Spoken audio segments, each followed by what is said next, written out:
Judges chapter 2.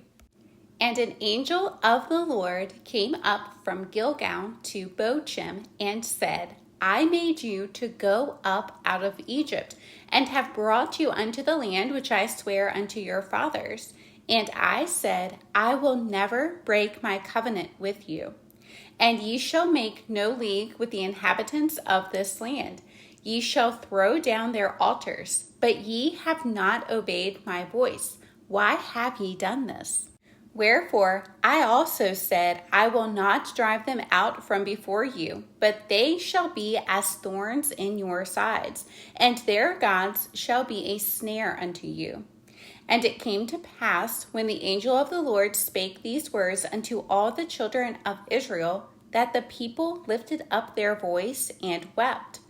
And they called the name of that place Bochim, and they sacrificed there unto the Lord. And when Joshua had let the people go, the children of Israel went every man unto his inheritance to possess the land. And the people served the Lord all the days of Joshua and all the days of the elders that outlived Joshua, who had seen all the great works of the Lord that he did for Israel. And Joshua the son of Nun, the servant of the Lord, died, being 110 years old. And they buried him in the border of his inheritance in Timnath-Heres, in the mount of Ephraim, on the north side of the hill Gaash. And also all that generation were gathered unto their fathers. And there arose another generation after them, which knew not the Lord, nor yet the works which he had done for Israel. And the children of Israel did evil in the sight of the Lord, and served Baalim. And they forsook the Lord God of their fathers, which brought them out of the land of Egypt, and followed other gods, of the gods of the people that were round about them, and bowed themselves unto them, and provoked the Lord to anger. And they forsook the Lord, and served Baal and Ashtaroth. And the anger of the Lord was hot against Israel, and he delivered them into the hands of spoilers that spoiled them. And he sold them into the hands of their enemies round about, so that they could not any longer stand before their enemies. Whithersoever they went out, the hand of the Lord was against them for evil, as the Lord had said, and as the Lord had sworn unto them, and they were greatly distressed. Nevertheless, the Lord raised up judges, which delivered them out of the hand of those that spoiled them. And yet they would not hearken unto their judges, but they went a whoring after other gods, and bowed themselves unto them. They turned quickly out of the way which their fathers walked in, obeying the commandments of the Lord, but they did not so.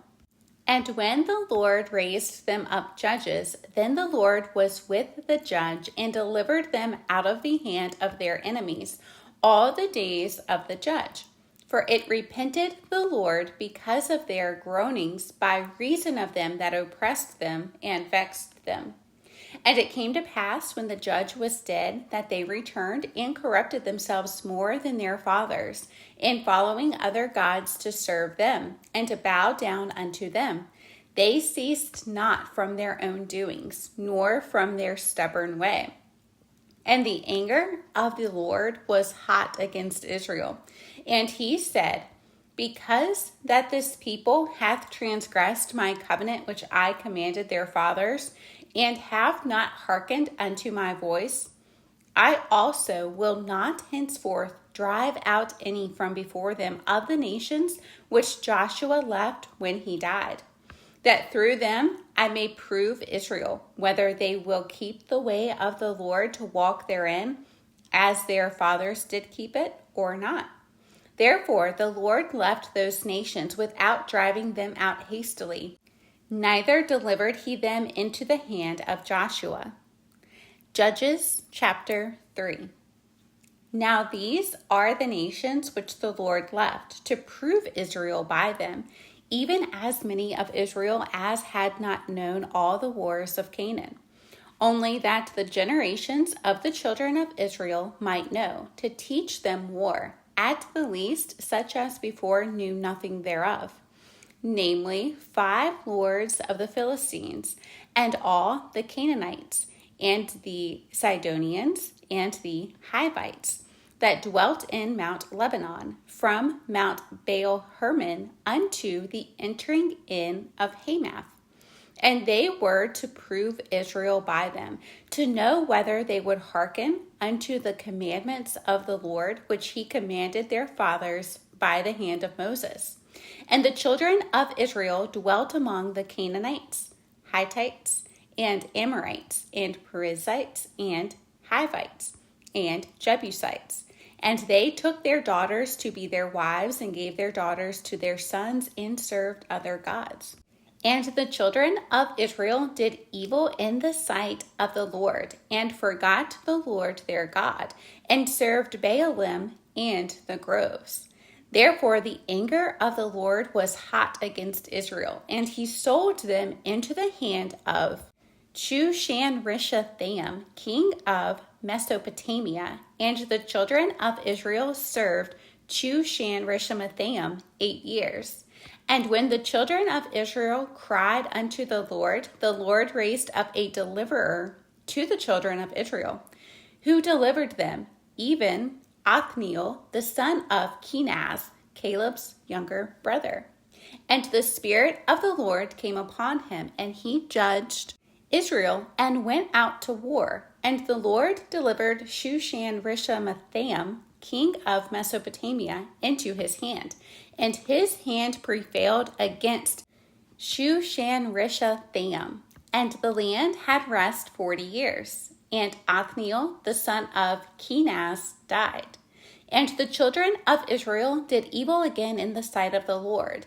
And the Lord strengthened Eglon, the king of Moab, against Israel, because they had done evil in the sight of the Lord. And he gathered unto him the children of Ammon and Amalek, and went and smote Israel, and possessed the city of palm trees. So the children of Israel served Eglon, the king of Moab, 18 years.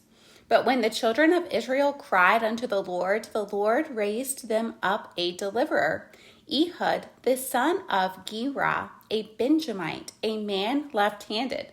And by him the children of Israel sent a present unto Eglon, the king of Moab. But Ehud made him a dagger, which he had 2 edges of a cubit length. And he did gird it under his raiment upon his right thigh.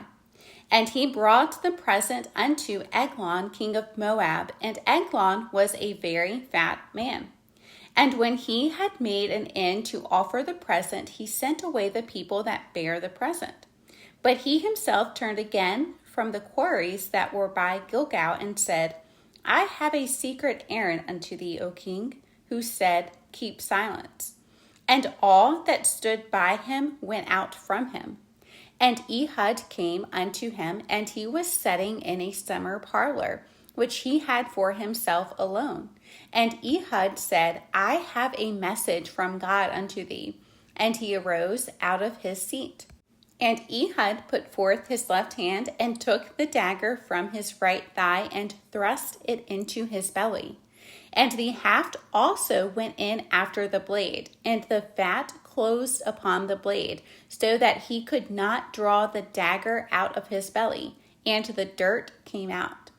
Then Ehud went forth through the porch, and shut the doors of the parlor upon him, and locked them. When he was gone out, his servants came, and when they saw that, behold, the doors of the parlor were locked, they said, Surely he covereth his feet in his summer chamber. And they tarried till they were ashamed. And behold, he opened not the doors of the parlor. Therefore they took a key and opened them. And behold, their lord was fallen down dead on the earth.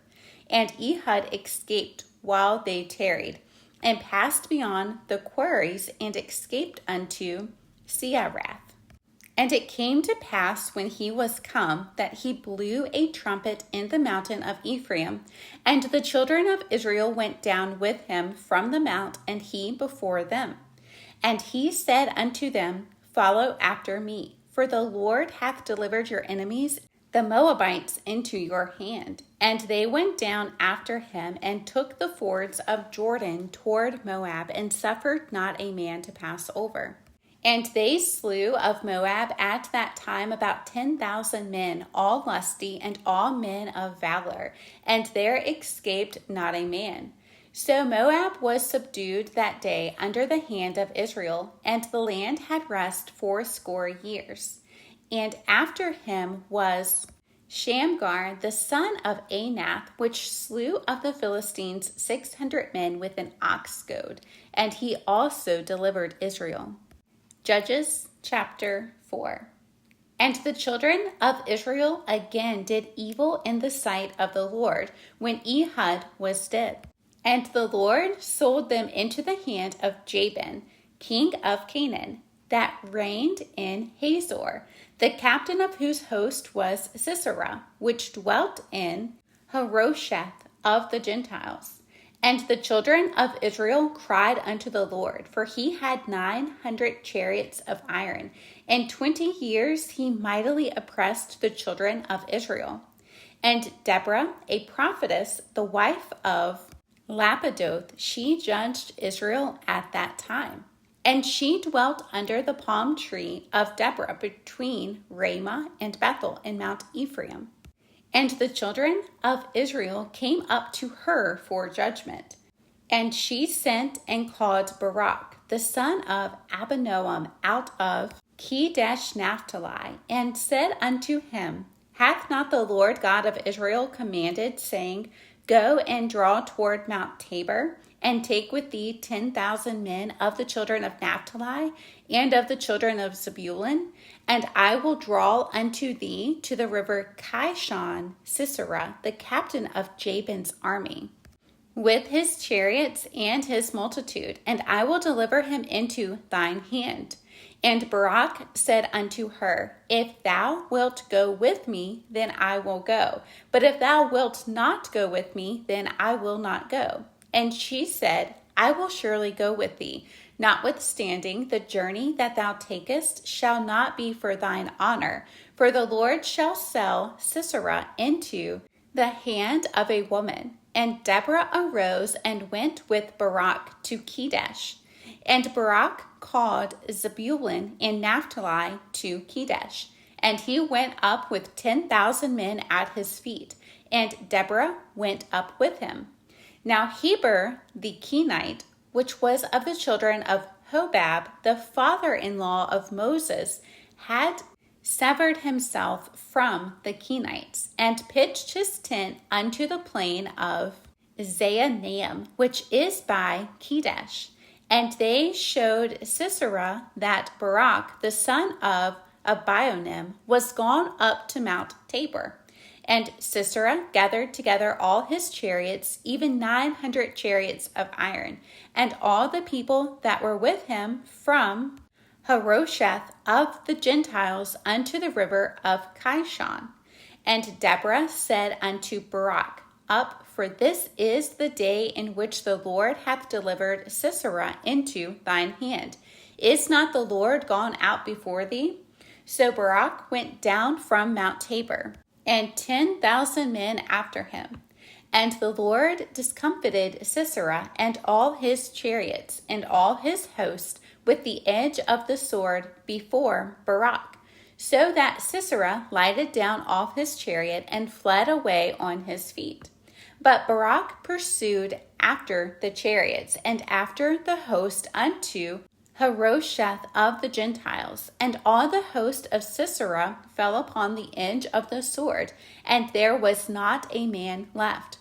Howbeit Sisera fled away on his feet to the tent of Jael, the wife of Heber the Kenite. For there was peace between Jabin the king of Hazor and the house of Heber the Kenite. And Jael went out to meet Sisera, and said unto him, Turn in, my lord, turn in to me, fear not. And when he had turned in unto her into the tent, she covered him with a mantle. And he said unto her, Give me, I pray thee, a little water to drink, for I am thirsty. And she opened a bottle of milk, and gave him drink, and covered him. Again he said unto her, Stand in the door of the tent, and it shall be, when any man doth come and inquire of thee, and say, Is there any man here? That thou shalt say, No. Then Jael, Heber's wife, took a nail of the tent, and took an hammer in her hand, and went softly unto him, and smote the nail into his temples, and fastened it into the ground, for he was fast asleep and weary. So he died. And behold, as Barak pursued Sisera, Jael came out to meet him, and said unto him, Come, and I will show thee the man whom thou seekest. And when he came into her tent, behold, Sisera lay dead, and the nail was in his temples. So God subdued on that day Jabin, the king of Canaan, before the children of Israel. And the hand of the children of Israel prospered and prevailed against Jabin, the king of Canaan, until they had destroyed Jabin, king of Canaan.